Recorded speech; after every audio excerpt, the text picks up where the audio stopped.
Hello అండి, నమస్తే. Welcome back to my channel స్పందన మోరం. సో ఈ వీడియోలో స్ప్రౌటెడ్ రాగి, మొలకెత్తిన రాగులతో జావా ఎలా తయారు చేసుకోవాలి అండ్ రాగుల్ని మొలకెత్తించి పౌడర్గా ఎలా మార్చుకోవాలి అనేది ఈ వీడియోలో చూద్దాం. సో రాగులు అనేది ఏ ఏజ్ వాళ్ళకైనా కూడా చాలా సూటబుల్ కదా, ఎందుకంటే రాగులు చాలా న్యూట్రిషియస్.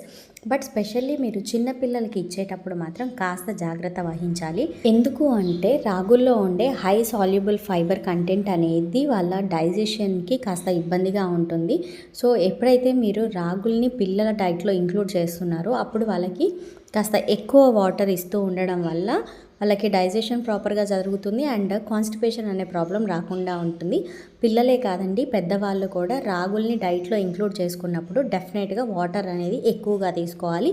అండ్ రాగుల్ని ఉడికించి జావా లేదా ఏదైనా తయారు చేసేటప్పుడు కూడా వాటర్ కంటెంట్ అనేది ఎక్కువగా ఉండేటట్టు చూసుకోవాలి. సో ఇంకా స్ప్రౌటెడ్ రాగీస్ అంటే మొలకెత్తిన రాగుల పౌడర్ ఎలా తయారు చేసుకోవాలో చూసేద్దాం. ఫస్ట్ రాగుల్ని తీసుకొని చాలా నీట్గా కనిపించేంత వరకు వాటిని ఒక 10 టైమ్స్ అయినా వాష్ చేసుకోవాలి.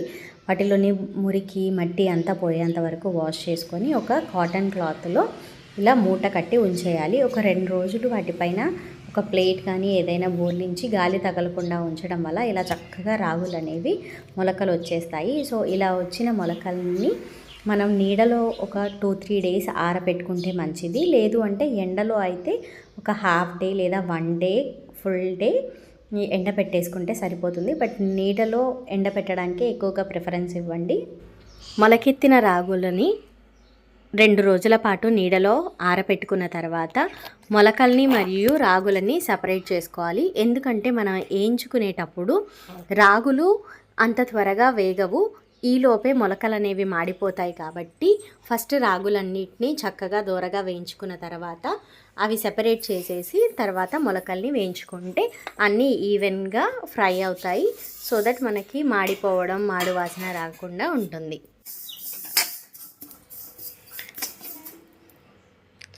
అలాగే అదే కడాయిలో అరకప్పు పొట్టు మినప్పప్పుని లేదా మినపగుండ్లని కూడా వేయించుకోవాలి. ఇవి యూస్ చేయడం వల్ల రాగి జావ చేసేటప్పుడు మనకి జిగుట అనేది చాలా త్వరగా ఫామ్ అవుతుంది. జనరల్లీ ఓన్లీ రాగులతో చేసేటప్పుడు రాగులు ఒక్కొక్కసారి జావగా త్వరగా ఫామ్ అవ్వవు.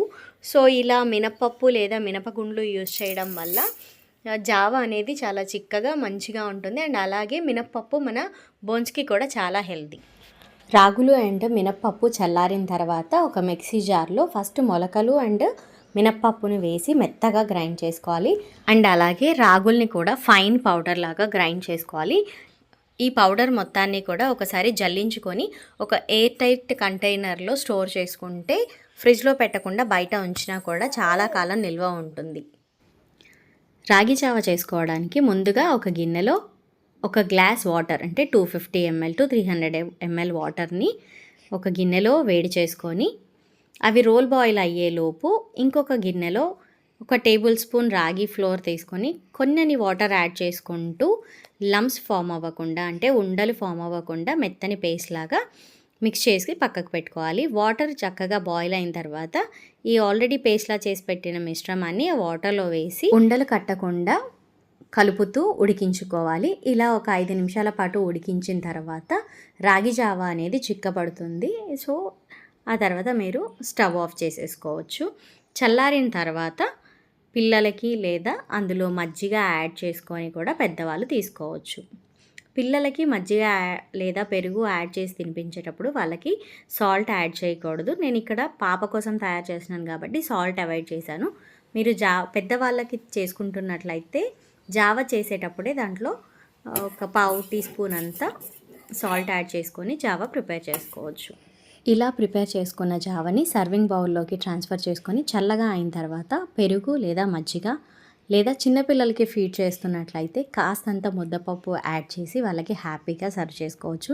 యాజ్ ఏ న్యూట్రిషనిస్ట్ నేను మాత్రం ఎప్పుడూ క్వాంటిటీకి అండ్ క్వాలిటీకే ఎక్కువ ప్రిఫరెన్స్ ఇస్తాను. ఈ వీడియో మీకు ఇన్ఫర్మేటివ్గా అనిపిస్తే ఒక లైక్ కొట్టి మీ ఫ్రెండ్స్ అండ్ ఫ్యామిలీ మెంబర్స్కి షేర్ చేయండి.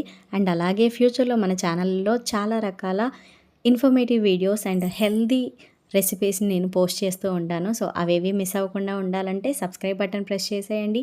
అండ్ అలాగే దాని పక్కనే ఉన్న బెల్ ఐకాన్ని క్లిక్ చేసేయండి.